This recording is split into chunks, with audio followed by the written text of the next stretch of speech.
Chimenea Espiritual presenta El banquero anarquista, de Fernando Pessoa. Habíamos concluido de cenar. Frente a mí el banquero, mi amigo, gran comerciante y acaparador notable, fumaba como quien no piensa. La conversación había ido apagándose, yacía muerta entre nosotros. Intenté reanimarla al azar sirviéndome de una idea que me pasó por el pensamiento. Me di vuelta hacia él, sonriendo. Es verdad, me dijeron hace unos días que usted en sus tiempos fue anarquista. Fui, soy y seré. No cambié con respecto a eso, soy anarquista. Esa sí que es buena, usted anarquista. ¿En qué es usted anarquista? Solo si usted es anarquista le da la palabra a cualquier sentido diferente. ¿Del habitual? No se lo doy. Empleo la palabra en el sentido habitual. ¿Quiere usted decir entonces que es anarquista exactamente en el mismo sentido en que son anarquistas esos tipos de las organizaciones obreras? Entonces entre usted y esos tipos de la bomba y de los sindicatos no hay ninguna diferencia. ¿Diferencia? Hay. Evidentemente que hay diferencia, pero no es la que usted cree. ¿Usted duda quizás de que mis teorías sociales no sean iguales a las de ellos? Ya me doy cuenta. Usted en cuanto a las teorías es anarquista y en cuanto a la práctica soy tan anarquista como en cuanto a las teorías. Y en la práctica soy mucho más anarquista que esos tipos que usted citó. Toda mi vida lo demuestra. ¿Qué? Toda mi vida lo demuestra, hijo. Usted es el que nunca prestó a estas cosas una atención lúcida. Por eso le parece que estoy diciendo una burrada, o si no, que estoy jugándole una broma. Pero hombre, yo no entiendo nada, a no ser que usted juzgue su vida disolvente y antisocial y le dé ese sentido al anarquismo. Ya le dije que no. Ya le dije que no doy a la palabra anarquismo un sentido diferente del habitual. Está bien, continúo sin entender, pero, hombre, usted quiere decir que no hay diferencia entre sus teorías verdaderamente anarquistas y la práctica de su vida como ella es ahora. Usted quiere que yo crea que usted tiene una vida exactamente igual a la de los tipos que habitualmente son anarquistas. No es eso. Lo que yo quiero decir es que entre mis teorías y la práctica de mi vida no hay ningún desacuerdo, sino una conformidad absoluta. De allí que no tenga una vida como la de los tipos de los sindicatos y los de las bombas. Eso es verdad.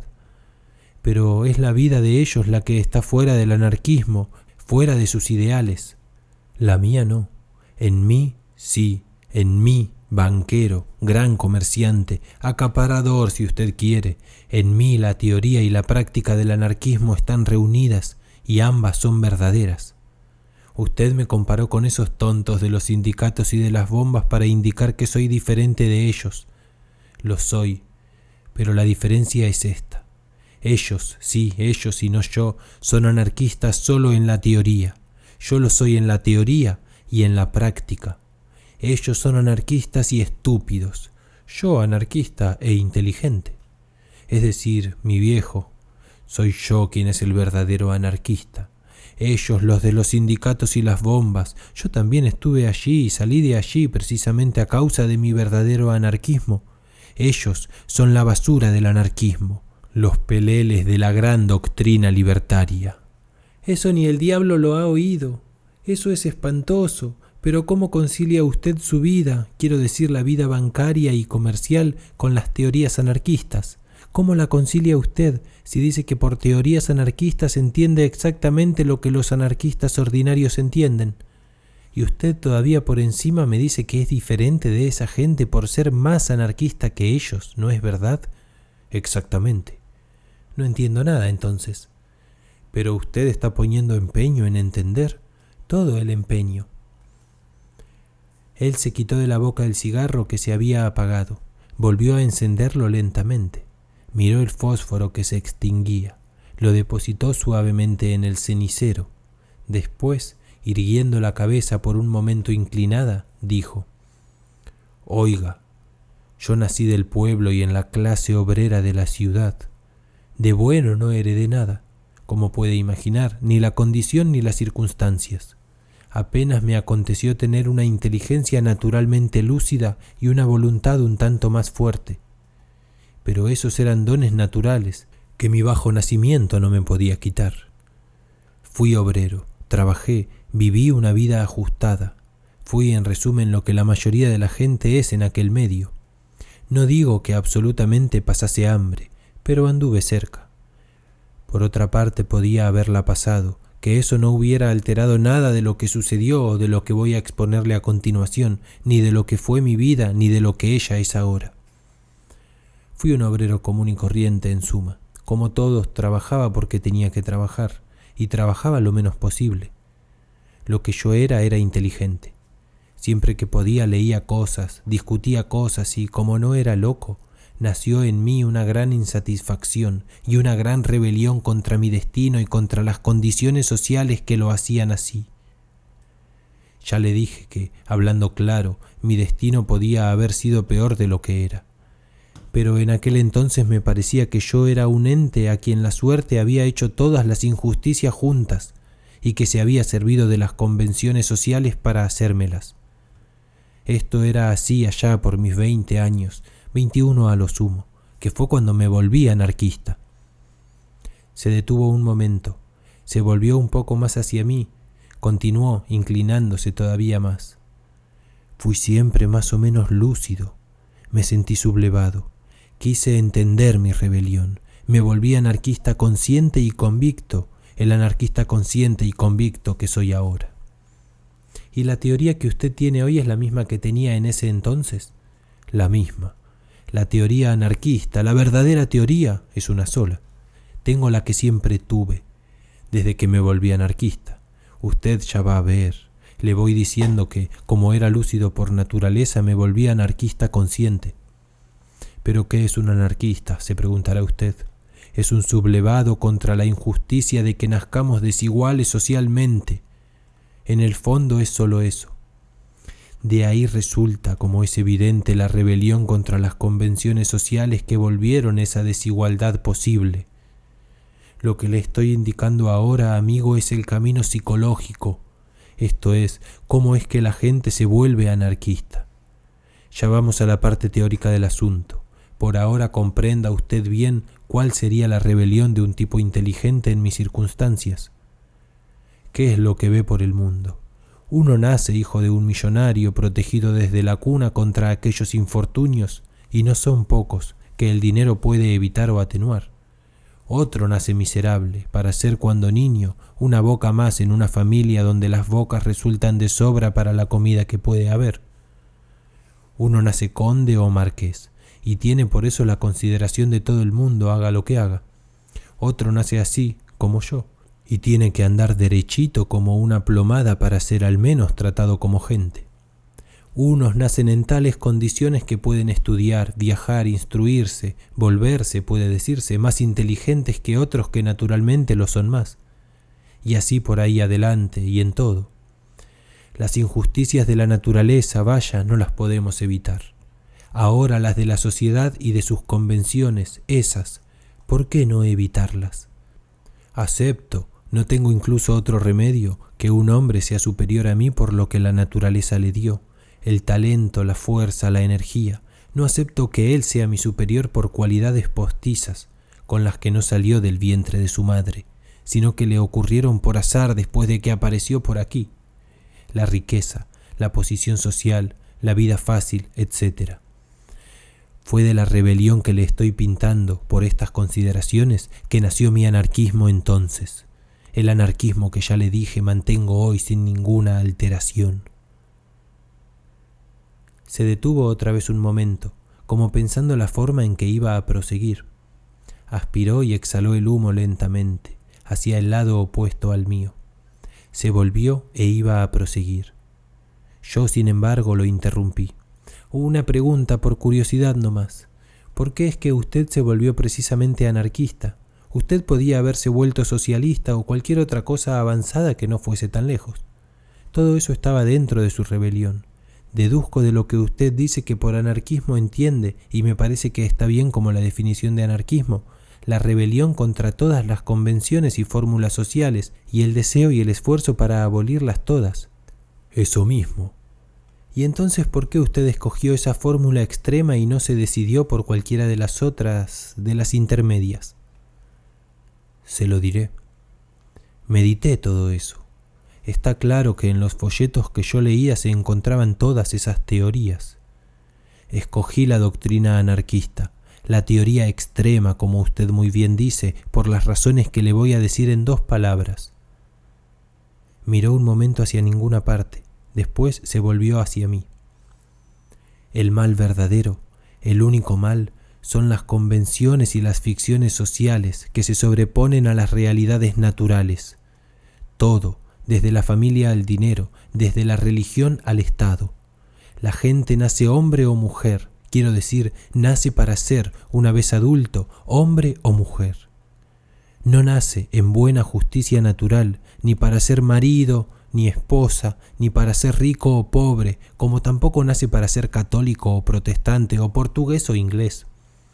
Es todas esas cosas en virtud de las ficciones sociales. ¿Pero por qué esas ficciones sociales son malas? Porque son ficciones, porque no son naturales. Tan malo es el dinero como el Estado, la constitución de la familia como las religiones.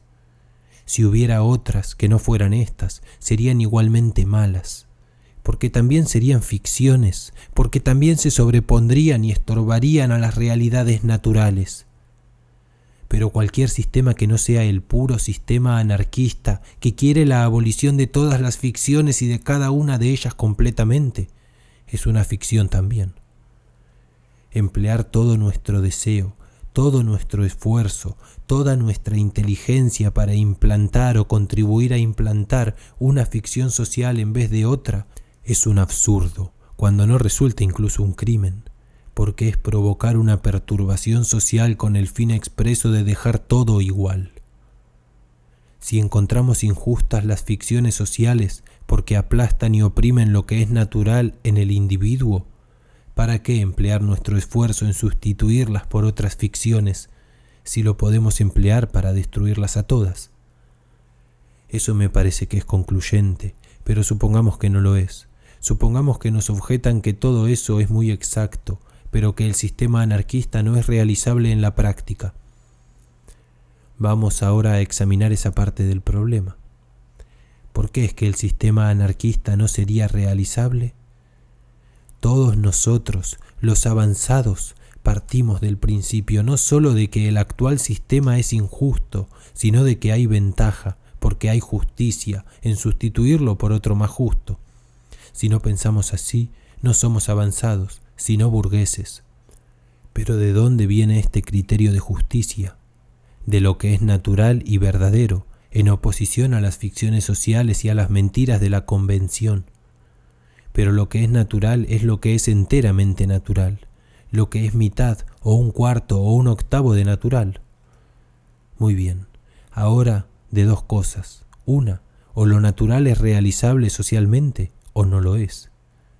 En otras palabras, o la sociedad puede ser natural, o la sociedad es esencialmente ficción y no puede ser natural de ninguna manera. Si la sociedad puede ser natural, entonces puede existir la sociedad anarquista o libre, y debe haberla porque ella es la sociedad enteramente natural. Si la sociedad no puede ser natural, si por cualquier razón que no importa, tiene forzosamente que ser ficción, entonces del mal el menor. Hagámosla dentro de esa ficción inevitable, lo más natural posible, para que sea por eso mismo lo más justa posible. ¿Cuál es la ficción más natural? Ninguna es natural en sí, porque es ficción. La más natural en nuestro caso, será aquella que parezca más natural, que se sienta como más natural.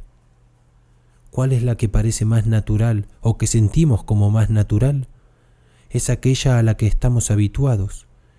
Usted comprende, lo que es natural es lo que es del instinto, y lo que no siendo instinto, se parece en todo al instinto, es el hábito. Fumar no es natural, No es una necesidad del instinto, pero si nos habituamos a fumar nos parece natural. Pasa a ser sentido como una necesidad del instinto. Pero ¿cuál es la ficción social que constituye un hábito nuestro? Es el actual sistema, el sistema burgués. Tenemos pues en buena lógica que o encontramos posible la sociedad natural y seremos defensores del anarquismo, o no lo juzgamos posible y seremos defensores del régimen burgués. No hay hipótesis intermedia. ¿Entendió? Sí, señor, eso es concluyente. Todavía no es tan concluyente. Todavía hay otra objeción del mismo género que podría hacerme. Puede aceptar que el sistema anarquista es realizable, pero puede dudarse de que sea realizable de repente. Esto es, que se pueda pasar de la sociedad burguesa a la sociedad libre, sin que haya uno o más estadios o regímenes intermedios. Quien haga esta objeción acepta como buena y como realizable la sociedad anarquista, pero intuye que tiene que haber un estadio cualquiera de transición entre la sociedad burguesa y ella. Ahora bien, supongamos que es así. ¿Qué es ese estadio intermedio? Nuestro fin es la sociedad anarquista o libre. Ese estadio intermedio solo puede ser, en consecuencia, un estadio de preparación de la humanidad para la sociedad libre. Esa preparación o es material o es simplemente mental. Esto es, o es una serie de realizaciones materiales o sociales que van adaptando a la humanidad a la sociedad libre, o es una simple propaganda gradualmente creciente e influyente que la va preparando mentalmente a desearla o a aceptarla. Vamos al primer caso. La adaptación gradual y material de la humanidad a la sociedad libre. Es imposible, es más que imposible, es absurdo. No hay adaptación material sino a una cosa que ya hay. Ninguno de nosotros se puede adaptar materialmente al medio social del siglo XXIII, aunque sepa lo que será, y no se puede adaptar materialmente porque el siglo XXIII y su medio social no existen materialmente todavía. Así llegamos a la conclusión de que en el pasaje de la sociedad burguesa a la sociedad libre, la única parte que puede haber de adaptación, de evolución o de transición es mental, es la gradual adaptación de los espíritus a la idea de la sociedad libre. En todo caso, en el campo de la adaptación material todavía hay una hipótesis. ¡Caramba, con tanta hipótesis! ¡Ah, hijo! El hombre lúcido tiene que examinar todas las objeciones posibles y refutarlas antes de poder considerarse seguro de su doctrina. Y además, todo esto es en respuesta a una pregunta que usted me hizo. Bueno, está bien, lo escucho. En el campo de la adaptación material, decía yo, hay en todo caso otra hipótesis. Es la de la dictadura revolucionaria. ¿Cómo? ¿De la dictadura revolucionaria? Como ya le expliqué, no puede haber adaptación material a una cosa que no existe materialmente aún. Pero si por un movimiento brusco se hiciera la revolución social, queda implantada ya no la sociedad libre, porque para ella la humanidad no puede tener todavía preparación, sino una dictadura de aquellos que quieren implantar la sociedad libre. Pero existe ya, aunque en esbozo o en comienzo, existe ya materialmente algo de la sociedad libre. Hay ya por lo tanto una cosa material a que la humanidad se adapte. Es este el argumento con que los cuadrúpedos que defienden la dictadura del proletariado la defenderían si fuesen capaces de argumentar o de pensar. El argumento, está claro, no es de ellos, es mío. Me lo pongo como objeción a mí mismo. Y como le voy a demostrar, es falso. Un régimen revolucionario en cuanto existe, y sea cual fuere el fin al que se dirige o la idea que lo conduce, es materialmente solo una cosa, un régimen revolucionario. Pero un régimen revolucionario quiere decir una dictadura de guerra o, en las verdaderas palabras, un régimen militar despótico, porque el estado de guerra le es impuesto a la sociedad por una parte de ella, aquella parte que asumió revolucionariamente el poder. ¿Qué es lo que resulta? resulta que quien se adapte a ese régimen, como la única cosa que él es materialmente, inmediatamente, es un régimen militar despótico, se adapta a un régimen militar despótico. La idea que condujo a los revolucionarios, el fin hacia el que se dirigían, desapareció por completo de la realidad social que es ocupada exclusivamente por el fenómeno guerrero. De modo que lo que sale de una dictadura revolucionaria, y tanto más completamente saldrá cuanto más tiempo dure esa dictadura, es una sociedad guerrera de tipo dictatorial, esto es, un despotismo militar. Ni tampoco podía ser otra cosa, y fue siempre así. Yo no sé mucha historia, pero lo que sé coincide con esto, ni podía dejar de coincidir. ¿Qué salió de las agitaciones políticas de Roma, el Imperio Romano y su despotismo militar? ¿Qué salió de la Revolución Francesa, Napoleón y su despotismo militar? Y usted verá lo que sale de la Revolución Rusa, algo que va a atrasar decenas de años la realización de la sociedad libre. También, ¿qué podía esperarse de un pueblo de analfabetos y de místicos? En fin, esto ya está fuera de la conversación. ¿Usted entendió mi argumento? Lo entendí perfectamente. Usted comprende por consiguiente que yo llegué a esta conclusión. Fin, la sociedad anarquista, la sociedad libre. Medio, el pasaje, sin transición, de la sociedad burguesa a la sociedad libre. Este pasaje sería preparado y vuelto posible por una propaganda intensa, completa, absorbente, en forma tal de predisponer a todos los espíritus y debilitar todas las resistencias. Está claro que por propaganda no entiendo solo la de la palabra escrita y hablada.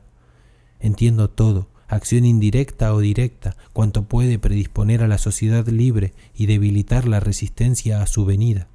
Así, no teniendo casi ninguna resistencia que vencer, la revolución social cuando viniese sería rápida y fácil, y no tendría que establecer ninguna dictadura revolucionaria por no tener contra quién aplicarla. Si esto no puede ser así, es que el anarquismo es irrealizable, y si el anarquismo es irrealizable, solo es defendible y justa, como ya lo demostré, la sociedad burguesa. Ahí tiene usted por qué y cómo me volví anarquista, y por qué es que rechacé como falsas y antinaturales las otras doctrinas sociales de menor osadía. Y rápido, vamos a continuar mi historia. Hizo estallar un fósforo y encendió lentamente el cigarro. Se concentró y enseguida prosiguió. Había varios muchachos con las mismas opiniones que yo. La mayoría eran obreros, pero había uno u otro que no lo era. Lo que éramos todos era pobres, y, que yo recuerde, no éramos muy estúpidos. Había una cierta voluntad de instruirse, de saber cosas, y al mismo tiempo una voluntad de propaganda, de esparcir nuestras ideas.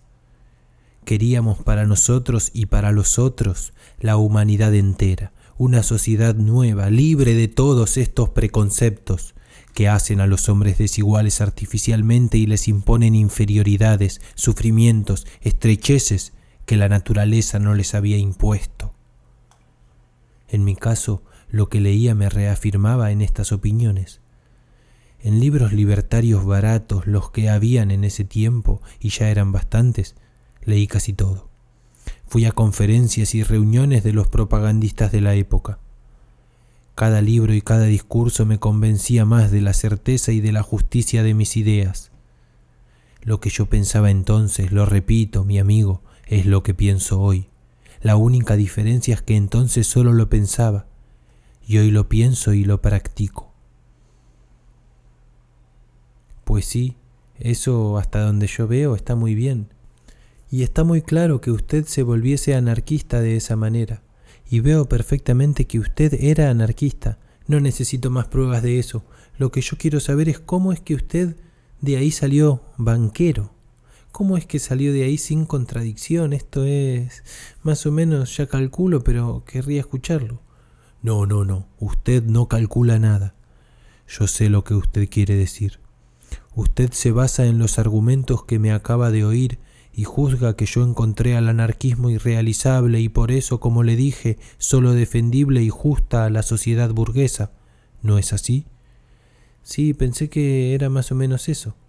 Pero ¿cómo podía serlo, si desde el principio de la conversación le tengo dicho y repito que soy anarquista?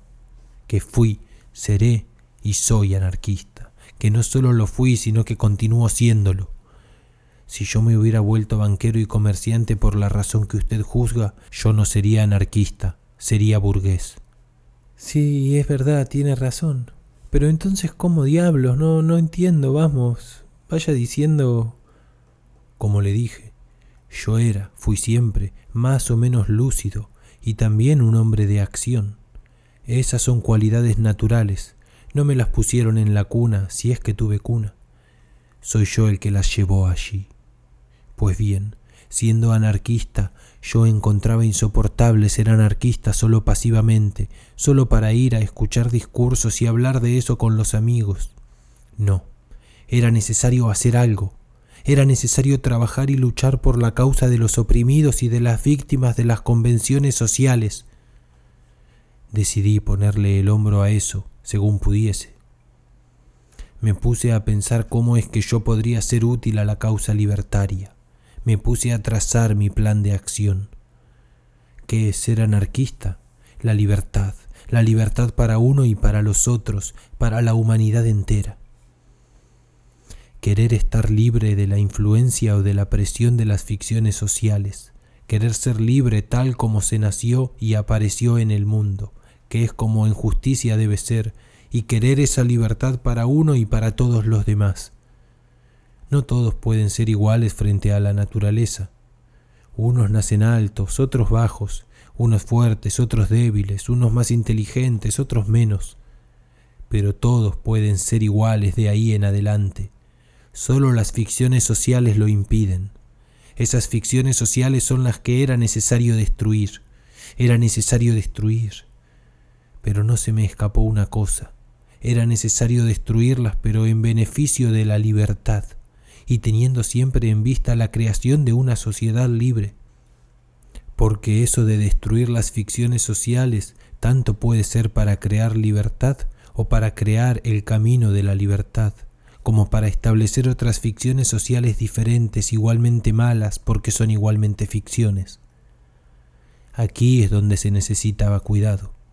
Era necesario acertar con un proceso de acción, cualquiera que fuese su violencia o su no violencia, porque contra las injusticias sociales todo es legítimo, por el cual se contribuyese a destruir las ficciones sociales sin, al mismo tiempo, perjudicar la creación de la libertad futura, creando allí mismo, en el caso de que fuese posible, algo de libertad futura.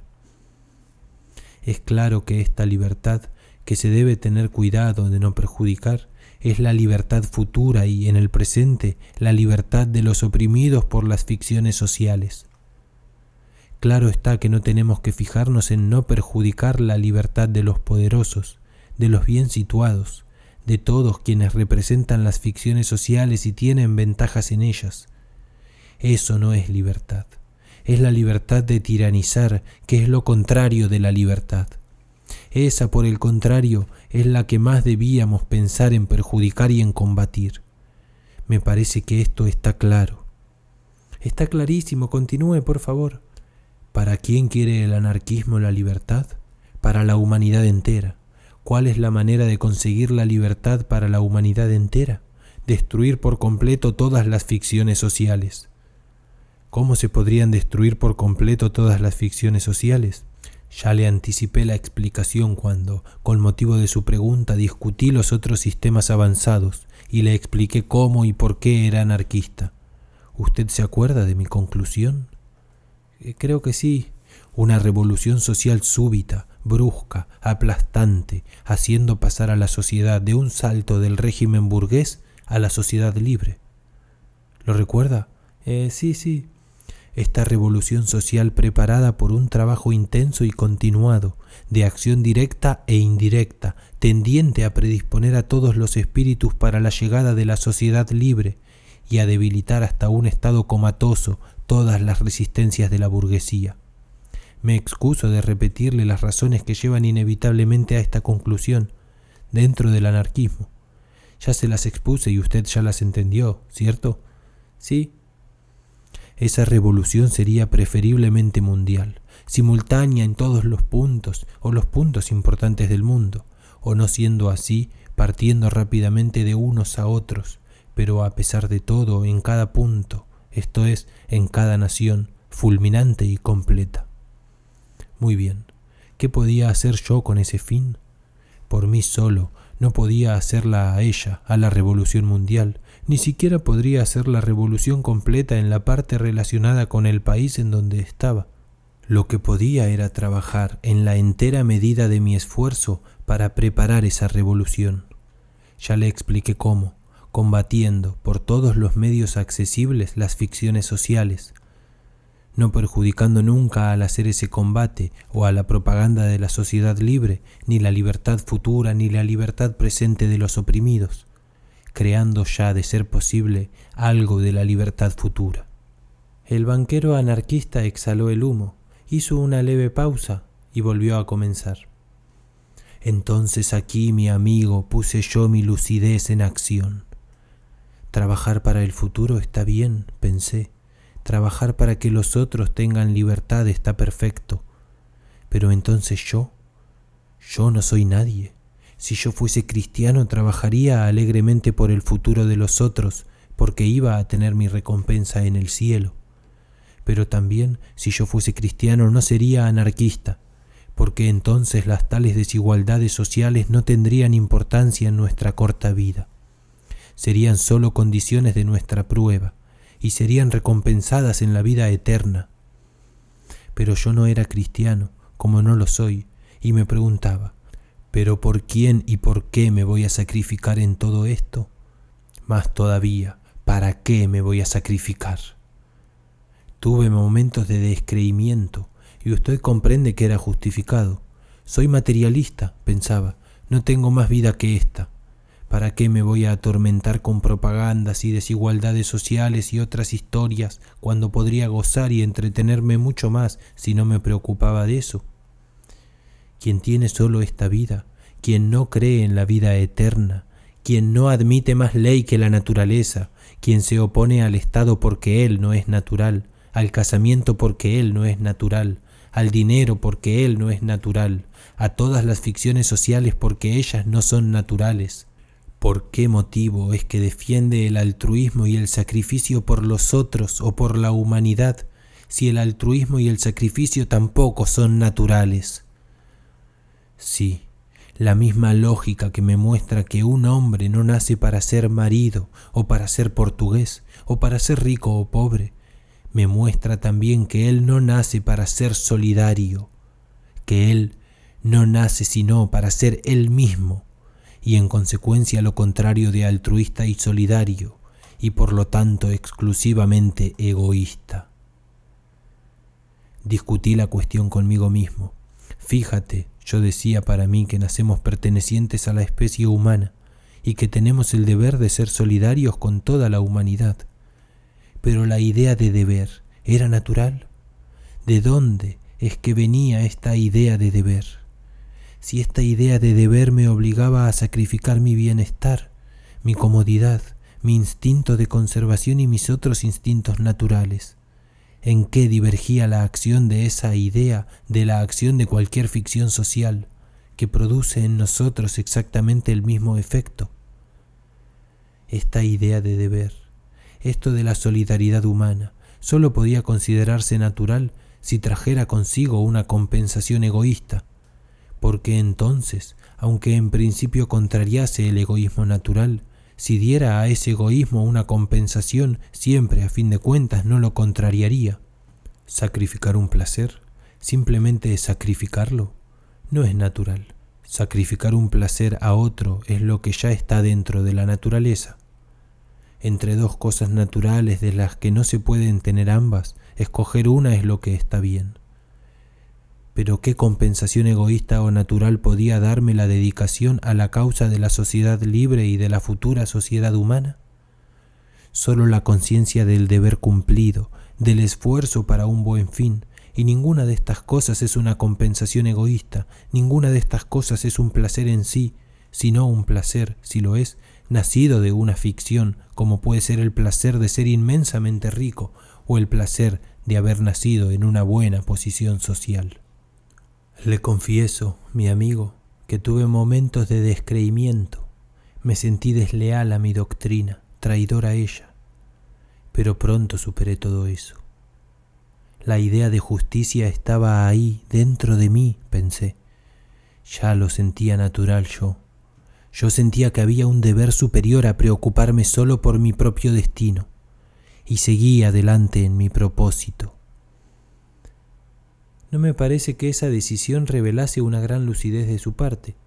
Usted no resolvió la dificultad, usted siguió adelante por un impulso absolutamente sentimental, sin duda. Pero lo que le estoy contando ahora es la historia de cómo me volví anarquista y de cómo lo continué siendo y continúo. Le voy a exponer lealmente las vacilaciones y las dificultades que tuve y cómo las vencí. Coincido en que en aquel momento vencí la dificultad lógica con el sentimiento y no con el raciocinio. Pero usted ha de ver que más tarde, cuando llegué a la plena comprensión de la doctrina anarquista, esta dificultad hasta entonces sin respuesta tuvo solución completa y absoluta. ¿Es curioso? Lo es. Ahora déjeme continuar con mi historia. Tuve esa dificultad y la resolví bien que mal, como le dije. Después seguí, y en la línea de mis pensamientos surgió otra dificultad que también me perturbó bastante. Estaba bien que me hallara dispuesto a sacrificarme, sin recompensa alguna verdaderamente personal, esto es, sin recompensa alguna verdaderamente natural. Pero supongamos que la sociedad futura no concluía en nada de lo que yo esperaba, que la sociedad libre nunca llegaría. ¿Por qué diablos es que yo en ese caso me estaba sacrificando?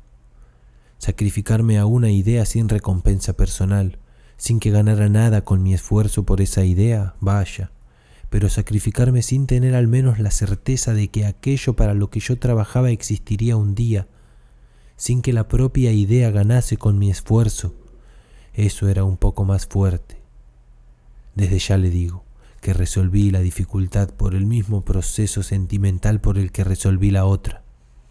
Pero le advierto también que, del mismo modo que la otra, resolví esta por la lógica. Automáticamente llegué al estado plenamente consciente de mi anarquismo. Usted después verá. En el momento de lo que le estoy contando, salí del apuro con una o dos frases huecas. Yo cumplía con mi deber para con el futuro, que el futuro cumpliera el suyo conmigo, esto o cosa que le parezca. Expuse esta conclusión, o antes, estas conclusiones a mis camaradas, y todos ellos coincidieron conmigo. Coincidieron todos en que era preciso ir para adelante y hacer todo por la sociedad libre. Es verdad que uno u otro de los más inteligentes quedaron un poco conmocionados con la exposición, no porque no coincidiesen, sino porque nunca habían visto las cosas tan claras, ni las aristas que estas cosas tienen. Pero finalmente coincidieron todos. Todos íbamos a trabajar por la gran revolución social, por la sociedad libre, ya quiera el futuro justificarnos o no. Formamos un grupo con gente convencida y comenzamos una gran propaganda, grande, es claro, dentro de los límites de lo que podíamos hacer. Durante bastante tiempo, en medio de dificultades, enredos y a veces persecuciones, ahí estuvimos trabajando por el ideal anarquista. El banquero, llegado a este punto, hizo una pausa un poco más larga. No encendió el cigarro que estaba otra vez apagado. De repente tuvo una leve sonrisa y, con el aire de quien llega al punto importante, me miró con mayor insistencia y prosiguió, aclarando más la voz y acentuando más las palabras. A esta altura apareció una cosa nueva. A esta altura es un modo de decir. Quiero decir que después de algunos meses de esta propaganda comencé a reparar en una nueva complicación, y esta era la más seria de todas. Esta es la que iba a valer. Usted se acuerda, ¿no es verdad?, de aquello que yo, por un raciocinio riguroso, establecí que debía ser el proceso de acción de los anarquistas.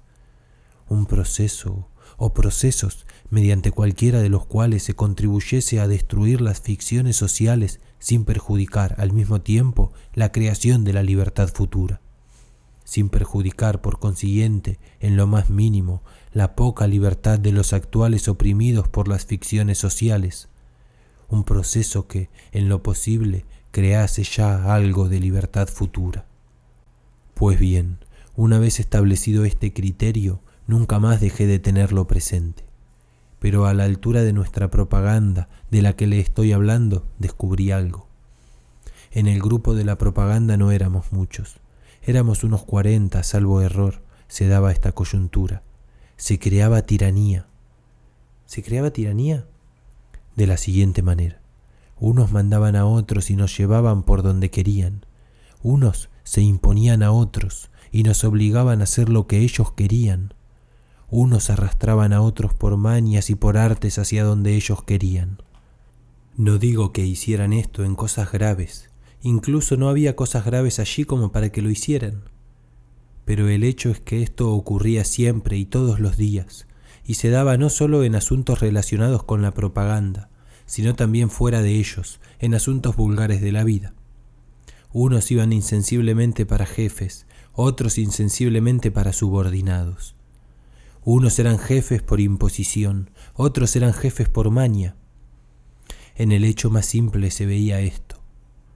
Por ejemplo, 2 de los muchachos salían juntos a una calle. Llegaban al final de la calle y uno tenía que ir hacia la derecha y otro hacia la izquierda. A cada uno le resultaba conveniente ir para su lado. Pero el que iba hacia la izquierda le decía al otro: «Venga usted conmigo por aquí». Y el otro respondía, y era verdad: «Hombre, no puedo, tengo que ir por allí», por esta o aquella razón. Pero al fin, contra su voluntad y su conveniencia, allá iba con el otro hacia la izquierda. Eso era una vez por persuasión, otra vez por simple insistencia, una tercera vez por cualquier otro motivo. Esto es, nunca era por una razón lógica. Había siempre en esta imposición y en esta subordinación algo espontáneo, algo como instintivo. Y como en este caso simple, en todos los otros casos, desde los menos hasta los más importantes. ¿Usted ve bien la cuestión? La veo, pero ¿qué diablos hay de extraño en eso? Eso es de lo más natural que hay. Será. Ya llegamos a eso. Lo que le pido que note es que es exactamente lo contrario de la doctrina anarquista. Fíjese bien que esto ocurría en un grupo pequeño, en un grupo sin influencia ni importancia, en un grupo al cual no se le había confiado la solución de ninguna cuestión grave o la decisión sobre cualquier asunto de importancia. Y fíjese que ocurría en un grupo de gente que se había unido especialmente para hacer lo que pudiese por el ideal anarquista, esto es, para combatir tanto como fuera posible las ficciones sociales y crear tanto como fuera posible la libertad futura. ¿Usted se fijó bien en estos 2 puntos? Sí, me fijé. Vea ahora bien lo que eso representa. Un grupo pequeño de gente sincera, le garantizo que era sincera, establecido y unido expresamente para trabajar por la causa de la libertad, había, al cabo de unos meses, conseguido solo una cosa positiva y concreta: la creación entre sí de tiranía.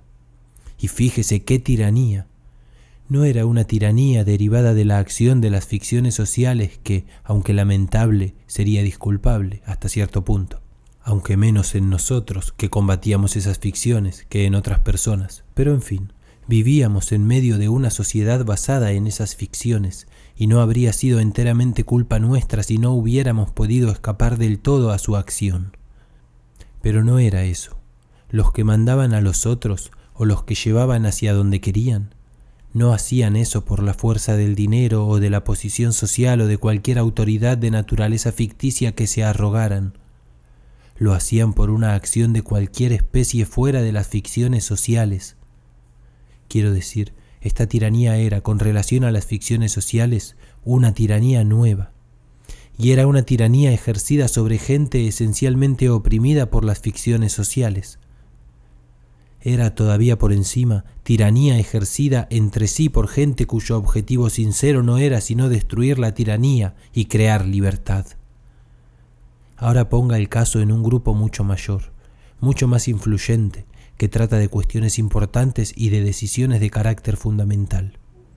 Ponga a ese grupo encaminando sus esfuerzos, como el nuestro, hacia la formación de una sociedad libre.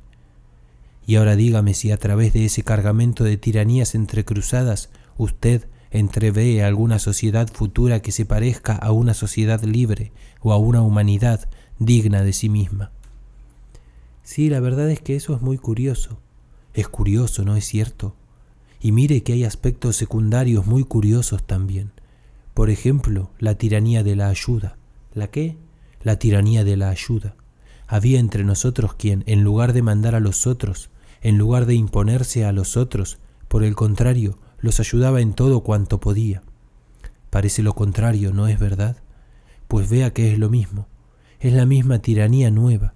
Es del mismo modo ir contra los principios anarquistas. Esa sí que es buena. ¿En qué? Ayudar a alguien, mi amigo, es tomar a alguien por incapaz. Si ese alguien no es incapaz, es o convertirlo en tal o suponerlo tal. Y esto es en el primer caso una tiranía y en el segundo un desprecio. En un caso se cercena la libertad del otro. En el otro se parte, por lo menos inconscientemente, del principio de que el otro es despreciable e indigno o incapaz de libertad. Volvamos a nuestro caso. Usted ve bien que este punto era gravísimo. Vaya que trabajásemos por la sociedad futura sin esperar que ella nos lo agradeciese o arriesgándonos incluso a que ella nunca llegase. Todo eso, vaya. Pero lo que era demasiado era que estuviéramos trabajando para un futuro de libertad y que no hiciéramos de positivo más que crear tiranía, y no solo tiranía, sino tiranía nueva, y tiranía ejercida por nosotros, entre nosotros, los oprimidos, los unos sobre los otros. Esto sí que no podía ser. Me puse a pensar. Aquí había un error, algún desvío. Nuestros objetivos eran buenos, nuestras doctrinas parecían verdaderas. ¿Serían equivocados nuestros métodos? Seguramente debían de serlo. Pero ¿dónde diablos estaba el error? Me puse a pensar en eso y me iba volviendo loco. Un día de repente, como ocurren siempre estas cosas, di con la solución. Fue el gran día de mis teorías anarquistas, el día que descubrí, por decirlo así, la técnica del anarquismo. Me miró un momento sin verme, después continuó en el mismo tono. Pensé así: tenemos aquí una tiranía nueva, una tiranía que no es derivada de las ficciones sociales. Entonces, ¿de dónde es derivada? ¿Será derivada de las cualidades naturales? Si lo es, adiós sociedad libre. Si una sociedad donde están en operación apenas las cualidades naturales de los humanos, aquellas cualidades que con ellos nacen, que deben solo a la naturaleza y sobre las cuales no tenemos poder alguno. Si una sociedad donde están en operación apenas esas cualidades es un amontonamiento de tiranías, ¿quién va a mover el dedo meñique para contribuir al advenimiento de esa sociedad? Tiranía por tiranía, que quede la que está, que al menos es aquella a la que estamos acostumbrados y que por eso fatalmente sentimos menos de lo que sentiríamos una tiranía nueva, y con el carácter terrible de todas las cosas tiránicas que son directamente de la naturaleza, el no haber rebelión posible contra ella, como no hay revolución contra tener que morir o contra nacer bajo cuando se prefería haber nacido alto. Asimismo, ya le probé que si por cualquier razón no es realizable la sociedad anarquista, entonces debe existir, por ser más natural que cualquier otra salvo aquella, la sociedad burguesa. Pero ¿sería esta tiranía, que nacía así entre nosotros, realmente derivada de las cualidades naturales? ¿Pero qué son las cualidades naturales? Son el grado de inteligencia, de imaginación, de voluntad, etc., con que cada uno nace. Esto en el campo mental, es claro, porque las cualidades naturales físicas no vienen al caso. Pero un tipo que, sin cesar por una razón derivada de las ficciones sociales, manda a otro, forzosamente lo hace porque es superior en una u otra de las cualidades naturales. Lo domina por el empleo de sus cualidades naturales. Pero hay una cosa para considerar. ¿Ese empleo de las cualidades naturales será legítimo, esto es, será natural? Pero ¿cuál es el empleo natural de nuestras cualidades naturales? El servir a los fines naturales de nuestra personalidad. Pero dominar a alguien será un fin natural de nuestra personalidad. Puede serlo. Hay un caso en que puede serlo. Es cuando ese alguien está para nosotros en un lugar de enemigo. Para el anarquista es claro, quien está en el lugar de enemigo es cualquier representante de las ficciones sociales y de su tiranía. Nadie más, porque todos los otros hombres son hombres como él y camaradas naturales. Ahora usted bien ve, el caso de tiranía que habíamos estado creando entre nosotros no era este. La tiranía que habíamos estado creando era ejercida sobre hombres como nosotros, camaradas naturales, y más todavía, sobre hombres 2 veces nuestros camaradas, porque lo eran también por la comunión en el mismo ideal. Conclusión.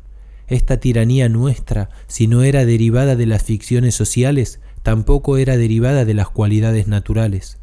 Era derivada de una aplicación equivocada, de una perversión de las cualidades naturales. Y esa perversión, ¿de dónde es que provenía? Tenía que provenir de una de 2 cosas, o de que el hombre es naturalmente malo y en consecuencia todas las cualidades naturales son naturalmente pervertidas, o de una perversión resultante de una larga permanencia de la humanidad en una atmósfera de ficciones sociales, todas ellas creadoras de tiranía, y tendiente en consecuencia a volver instintivamente tiránico el uso más natural de las cualidades más naturales. Ahora, de estas 2 hipótesis, ¿cuál sería la verdadera? De un modo satisfactorio, esto es, rigurosamente lógico o científico, era imposible determinarlo. El raciocinio no puede enfrentar el problema, porque éste es de orden histórico o científico, y depende del conocimiento de hechos. Por su lado, la ciencia tampoco nos ayuda, porque por más lejos que retrocedamos en la historia encontramos siempre al ser humano viviendo bajo uno u otro sistema de tiranía social, y por consiguiente siempre en un estadio que no nos permite averiguar cómo es el hombre cuando vive en circunstancias puras y enteramente naturales. No habiendo manera de determinarlo con seguridad, tenemos que inclinarnos hacia el lado de la mayor probabilidad, y la mayor probabilidad está en la segunda hipótesis. Es más natural suponer que la larguísima permanencia de la humanidad en ficciones sociales creadoras de tiranía haga que cada persona nazca con sus cualidades naturales pervertidas, en el sentido de tiranizar espontáneamente incluso a quien no pretenda tiranizar, que suponer que las cualidades naturales pueden ser naturalmente pervertidas, lo que, de cierto modo, representa una contradicción. Por eso el pensador se decide, como yo me decidí, con una seguridad casi absoluta por la segunda hipótesis. Tenemos, pues, que una cosa es evidente: en el estadio social presente no es posible que un grupo de hombres, por bien intencionados que estén todos, por preocupados que estén todos solo en combatir las ficciones sociales y en trabajar por la libertad, trabajen juntos sin que espontáneamente creen entre sí tiranía, sin crear entre sí una tiranía nueva, suplementaria a la de las ficciones sociales, sin destruir en la práctica todo cuanto quieren en la teoría, sin perjudicar involuntariamente lo más posible el propio objetivo que quieren promover. ¿Qué puede hacerse? Es muy simple. Es que trabajemos todos para el mismo fin, pero separados. ¿Separados? Sí. ¿Usted no siguió mi argumento? Sí, lo seguí. ¿Y no le parece lógica, no le parece inevitable esta conclusión? Me parece que sí, me parece... Lo que no veo bien es cómo... Ya le voy a aclarar. Dije yo, trabajemos todos para el mismo fin, pero separados. Trabajando todos para el mismo fin anarquista, cada uno contribuye con su esfuerzo a la destrucción de las ficciones sociales, que es hacia donde lo dirige, y hacia la creación de la sociedad libre del futuro. Y trabajando separados no podemos de ningún modo crear tiranía nueva, porque nadie tiene acción sobre otro y no puede, en consecuencia, ni dominándolo, disminuirle la libertad, ni ayudándolo, apagársela. Trabajando así separados y con el mismo fin anarquista, tenemos 2 ventajas: la del esfuerzo conjunto y la de la no creación de tiranía nueva. Continuamos unidos porque lo estamos moralmente y trabajamos del mismo modo para el mismo fin. Seguimos siendo anarquistas porque cada uno trabaja para la sociedad libre. Pero dejamos de ser traidores, voluntarios o involuntarios, a nuestra causa. Dejamos incluso de poder serlo, porque nos colocamos por el trabajo anarquista aislado, fuera de la influencia deletérea de las ficciones sociales, en su reflejo hereditario sobre las cualidades que la naturaleza dio. Es claro que toda esta táctica se aplica a lo que denominé el período de preparación para la revolución social. Arrumadas las defensas burguesas y reducida la sociedad entera al estado de aceptación de las doctrinas anarquistas, faltando solo hacer la revolución social entonces para el golpe final, es que no puede continuar la acción separada.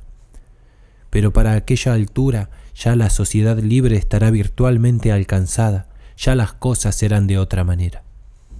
La táctica a que me refiero solo dice con respecto a la acción anarquista en medio de la sociedad burguesa, como ahora, como en el grupo al cual yo pertenecía. Era ese, por fin, el verdadero método anarquista. Juntos nada valíamos que importara, y todavía encima nos tiranizábamos y nos perjudicábamos unos a otros y a nuestras teorías. Separados, poco también conseguíamos, pero al menos no perjudicábamos la libertad, no creábamos tiranía nueva. Lo que conseguíamos, por poco que fuese, era conseguido realmente, sin desventaja ni pérdida. Y de más en más, trabajando así, separados, aprendíamos a confiar más en nosotros mismos, a no recostarnos unos sobre otros, a volvernos más libres, a prepararnos tanto personalmente como a los otros mediante nuestro ejemplo para el futuro. Quedé radiante con este descubrimiento. Fui enseguida a exponérselo a mis camaradas. Fue una de las pocas veces en que fui estúpido en mi vida. Imagine usted que yo estaba tan colmado con mi descubrimiento que esperaba que ellos estuviesen de acuerdo. No estuvieron de acuerdo, es claro. Contestaron ásperamente, mi amigo, ásperamente, todos y cada uno. Unos más, otros menos. Todo el mundo protestó. No era eso. Eso no podía ser. Pero nadie decía lo que era o lo que tenía que ser. Argumenté, y en respuesta a mis argumentos no obtuve sino frases, basura, cosas como esas que los ministros responden a las cámaras cuando no tienen ninguna respuesta. Entonces fue cuando vi con qué animales y con qué cobardones estaba metido. Se desenmascararon.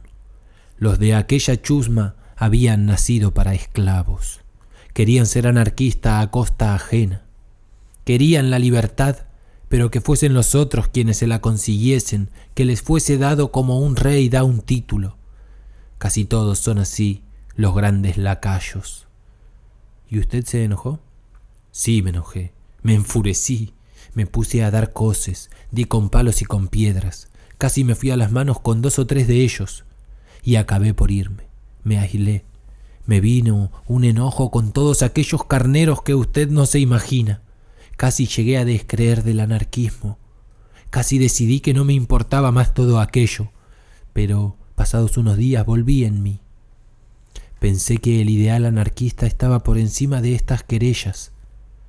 Ellos querían solamente jugar a los libertarios. No estaba yo para juegos en una cuestión así.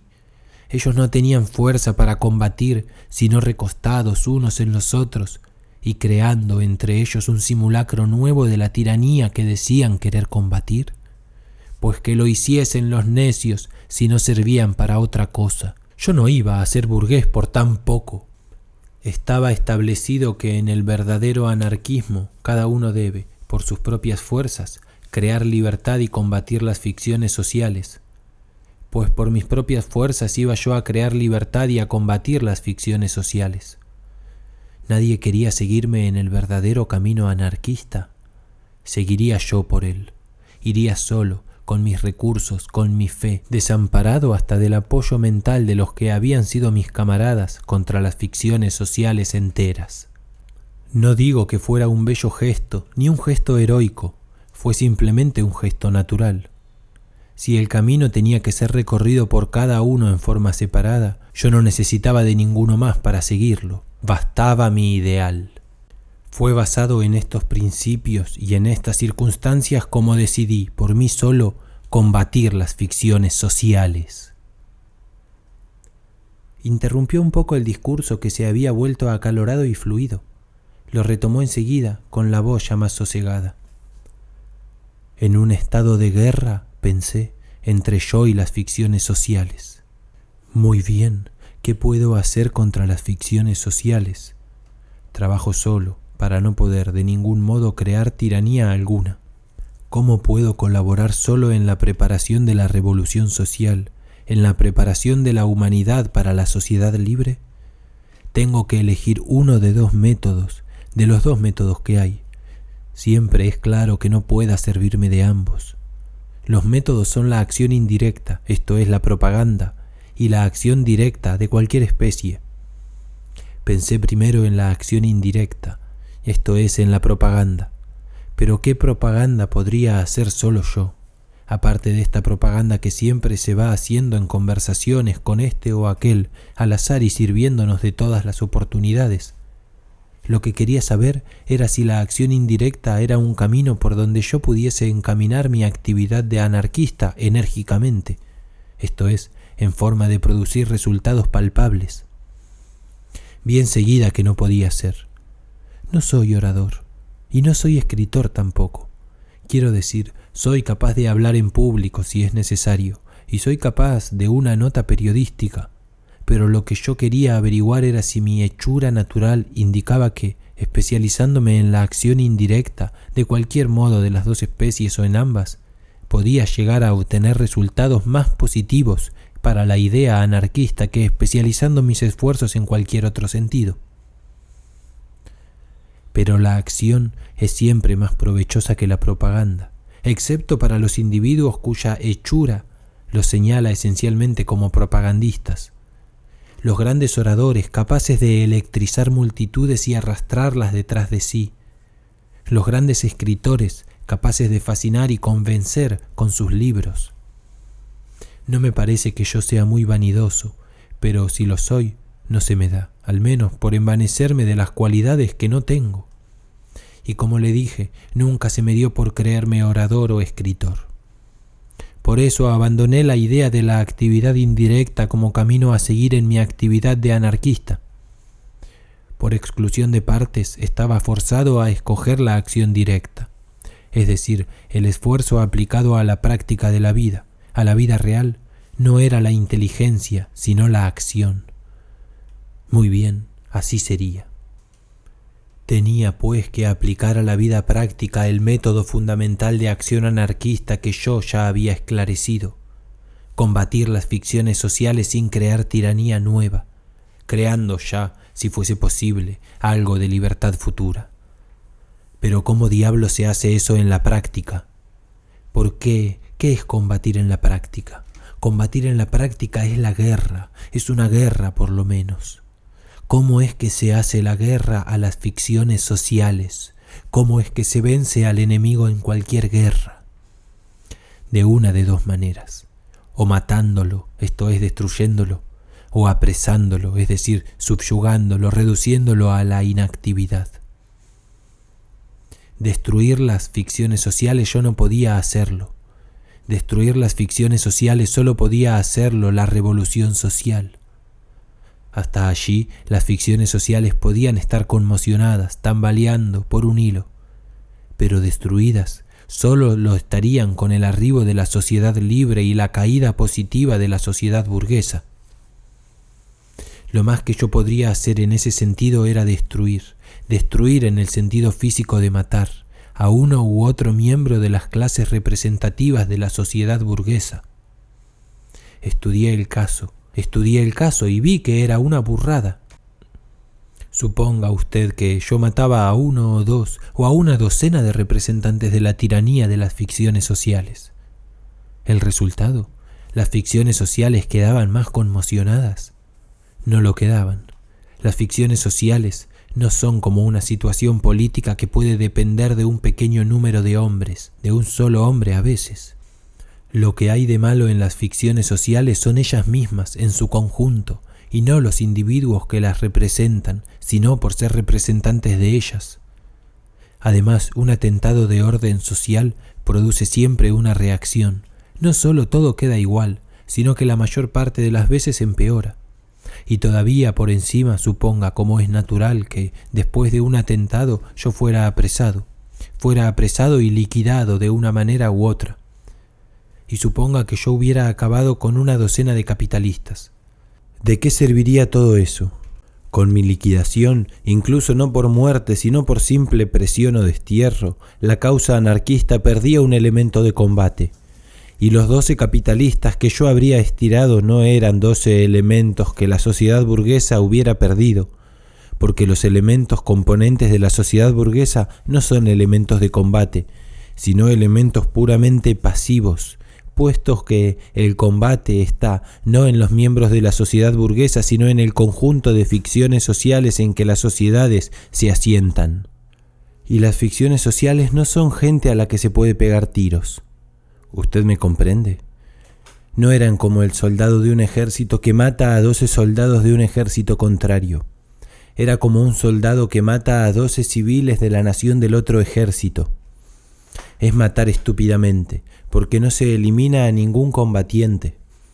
Yo no podía, por consiguiente, pensar en destruir, ni en su totalidad ni en parte alguna, las ficciones sociales. Tenía entonces que subyugarlas, que vencerlas subyugándolas, reduciéndolas a la inactividad.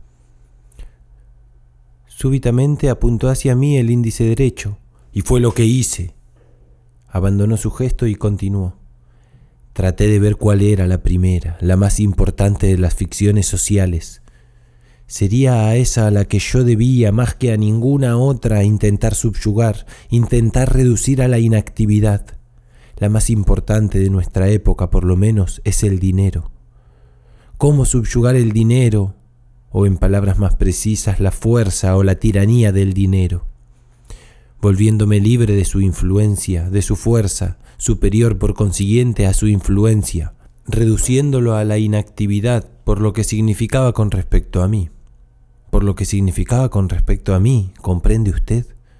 Porque yo soy el que lo combatía. Si fuese reducirlo a la inactividad por lo que respecta a todo el mundo, eso ya no sería subyugarlo sino destruirlo, porque sería acabar del todo con la ficción dinero. Pero ya le probé que cualquier ficción social solo puede ser destruida por la revolución social, arrastrada con las otras en la caída de la sociedad burguesa. ¿Y cómo podía yo volverme superior a la fuerza del dinero? El método más simple era apartarme de la esfera de su influencia, es decir, de la civilización, irme a un campo para comer raíces y beber agua de los manantiales, andar desnudo y vivir como un animal. Pero esto, incluso si no hubiera dificultad en hacerlo, no era combatir una ficción social, no era ni siquiera combatir, era escapar. Realmente, quien es esquivo en trabar un combate no es derrotado en él, pero moralmente es derrotado porque no se batió. El método tenía que ser otro, un método de combate y no de fuga. ¿Cómo subyugar al dinero combatiéndolo? ¿Cómo hurtarme a su influencia y tiranía no evitando su encuentro? El método era solo uno, adquirirlo en cantidad suficiente como para no sentirle la influencia, y en cuanta mayor cantidad lo adquiriese, tanto más libre estaría de esa influencia. Fue cuando vi esto claramente, con toda la fuerza de mi convicción de anarquista y toda mi lógica de hombre lúcido, que entré en la fase actual, la comercial y bancaria, mi amigo, de mi anarquismo. Descansó un momento de la violencia nuevamente creciente de su entusiasmo por su exposición.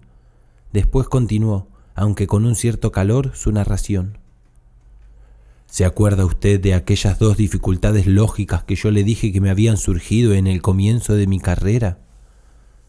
¿Y usted se acuerda que yo le dije que en aquel momento las resolví artificialmente, mediante el sentimiento y no mediante la lógica? Esto es, usted mismo notó, y muy bien, que yo no las había resuelto mediante la lógica. Sí, me acuerdo.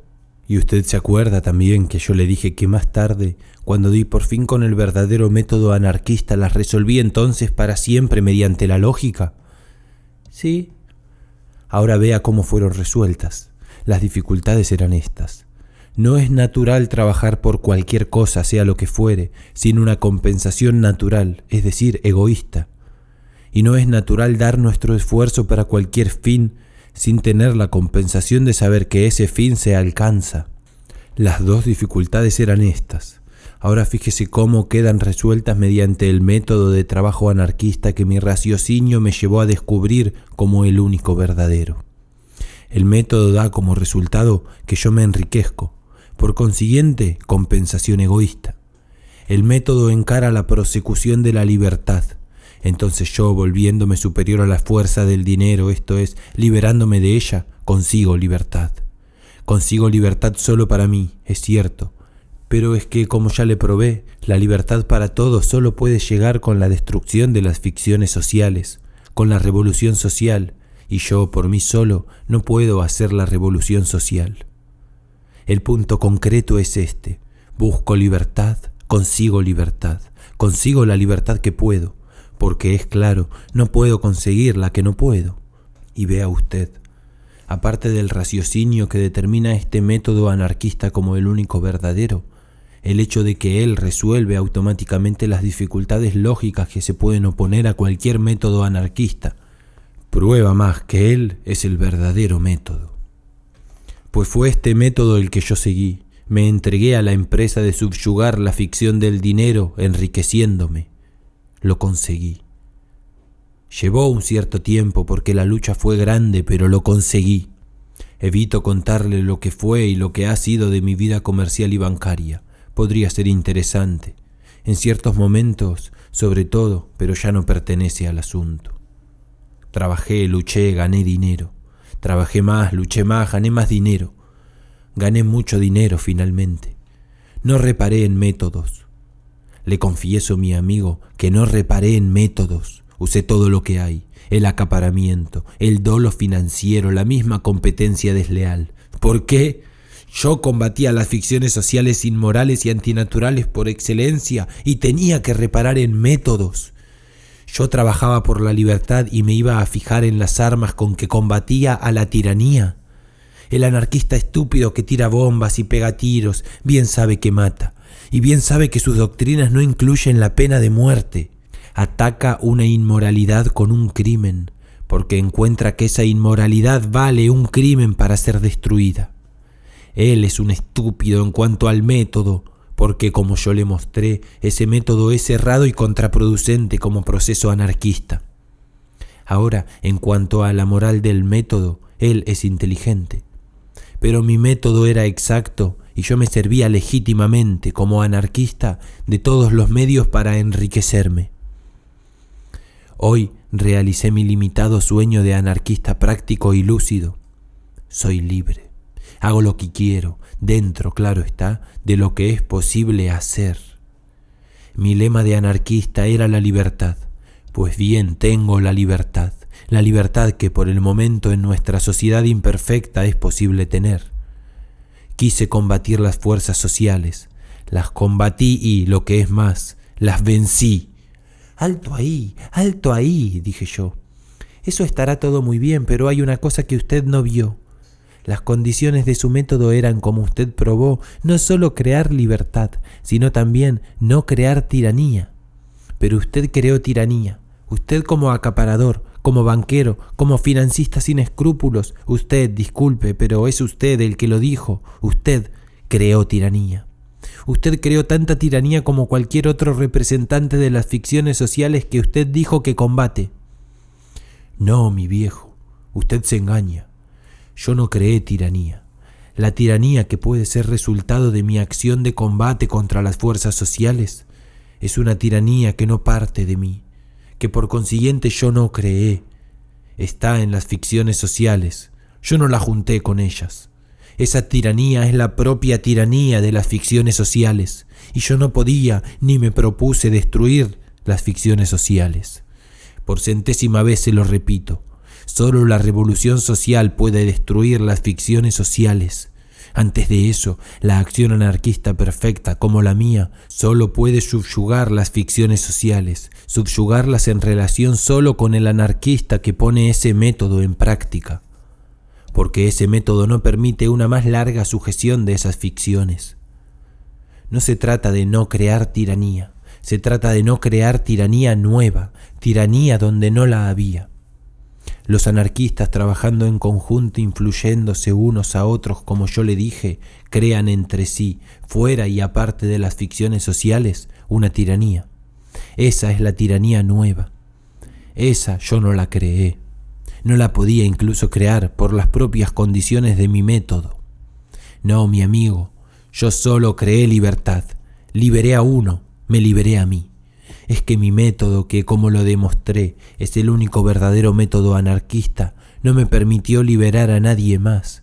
A quien pude liberar, lo liberé. Está bien, coincido, pero mire que con ese argumento la gente casi es llevada a creer que ningún representante de las ficciones sociales ejerce tiranía. Y no la ejerce.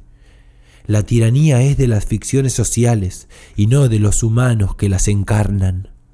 Ellos son, por así decir, los medios de que las ficciones se sirven para tiranizar, como el cuchillo es el medio del que se puede servir el asesino. Y usted ciertamente no juzga que suprimiendo los cuchillos suprime a los asesinos. Mire, destruya usted a todos los capitalistas del mundo, pero sin destruir al capital.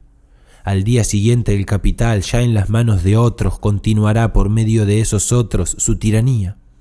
Destruya no a los capitalistas, sino al capital. ¿Cuántos capitalistas quedan? ¿Comprende? Sí, usted tiene razón. Oh, hijo, lo máximo que usted puede acusar de hacer es de aumentar un poco, muy poco, la tiranía de las ficciones sociales. El argumento es absurdo, porque como ya le dije, la tiranía que yo no debía crear y que no creé es otra. Pero hay un punto más débil, y es que por el mismo razonamiento usted puede acusar a un general que entabla combate por su país de causar a su país el perjuicio del número de hombres de su propio ejército que tuvo que sacrificar para vencer. Quien va a la guerra da y recibe. Que se consiga lo principal. El resto está muy bien, pero fíjese otra cosa. El verdadero anarquista quiere la libertad no solo para sí, sino también para los otros. Me parece que quiere la libertad para la humanidad entera. Sin duda. Pero yo le dije que por el método que descubrí, que era el único método anarquista posible, cada uno tiene que liberarse a sí mismo. Yo me liberé a mí. Cumplí con mi deber simultáneamente conmigo y con la libertad. ¿Por qué es que los otros, mis camaradas, no hicieron lo mismo? Yo no se los impedí. Ese es el que hubiera sido el crimen si yo se lo hubiese impedido. Pero yo ni siquiera se lo impedí ocultándoles el verdadero método anarquista. En cuanto descubrí el método se lo dije claramente a todos. El mismo método me impedía hacer más. ¿Qué más podía hacer? ¿Obligarlos a seguir ese camino? Aunque lo pudiera hacer, no lo haría, porque sería quitarles la libertad. Y eso iba contra mis principios anarquistas. ¿Ayudarlos? Tampoco podía ser, por la misma razón. Yo nunca ayudé ni ayudo a nadie, porque eso de disminuir la libertad ajena va también contra mis principios. Lo que usted me está censurando es el que yo no sea más que una sola persona. ¿Por qué me censura el cumplimiento de mi deber, de mi libertad, hasta donde pueda cumplirlo? ¿Por qué no los censura antes a ellos por no haber cumplido el de ellos? Pues sí, hombre, pero esos hombres no hicieron lo que hizo usted, naturalmente porque eran menos inteligentes que usted. O menos fuertes de voluntad, amigo. Disculpe que lo interrumpa, pero esas son ya las desigualdades naturales y no las sociales. Son esas con las que el anarquismo no tiene nada que ver. El grado de inteligencia o de voluntad de un individuo es entre él y la naturaleza. Las mismas ficciones sociales no tienen allí ninguna responsabilidad. Hay cualidades naturales, como ya le dije, que se pueden presumir que sean pervertidas por la larga permanencia de la humanidad entre ficciones sociales. Pero la perversión no está en el grado de la cualidad que es absolutamente dado por la naturaleza, sino en la aplicación de la cualidad. Pero una característica de estupidez o de falta de voluntad no tiene que ver con la aplicación de esas cualidades, sino solo con el grado de ellas. Por eso le digo, esas son ya absolutamente las desigualdades naturales, y sobre esas nadie tiene ningún poder, ni hay modificación social que las modifique, como no puede volverme a mí alto o a usted bajo. A no ser que, en el caso de esos hombres, la perversión hereditaria de las cualidades naturales llega tan lejos que alcanza el mismo fondo del temperamento. Sí, que un tipo nazca para esclavo, nazca naturalmente esclavo y por lo tanto incapaz de algún esfuerzo en el sentido de liberarse. Pero en ese caso, ¿qué tiene él que ver con la sociedad libre o con la libertad? Si un hombre nació para esclavo, la libertad, siendo contraria a su índole, será para él una tiranía. Hubo una pequeña pausa. De repente me eché a reír. Realmente, dije yo, usted es anarquista. En todo caso da ganas de reír, incluso después de haberlo oído todo, comparar lo que usted es con lo que son los anarquistas que andan por ahí. Mi amigo, yo ya se lo dije, ya se lo demostré y ahora se lo repito porque parece que usted no entiende. La diferencia es solo esta. Ellos son anarquistas solo teóricos. Yo soy teórico y práctico. Ellos son anarquistas místicos y yo científico. Ellos son anarquistas que se agachan. Yo soy un anarquista que combate y libera. En una palabra, son pseudoanarquistas y yo soy anarquista. Y nos levantamos de la mesa y nos fuimos cada uno por su lado. Lisboa, enero de 1922. Escrito por Fernando Pessoa, narrado por Mateo Servoix.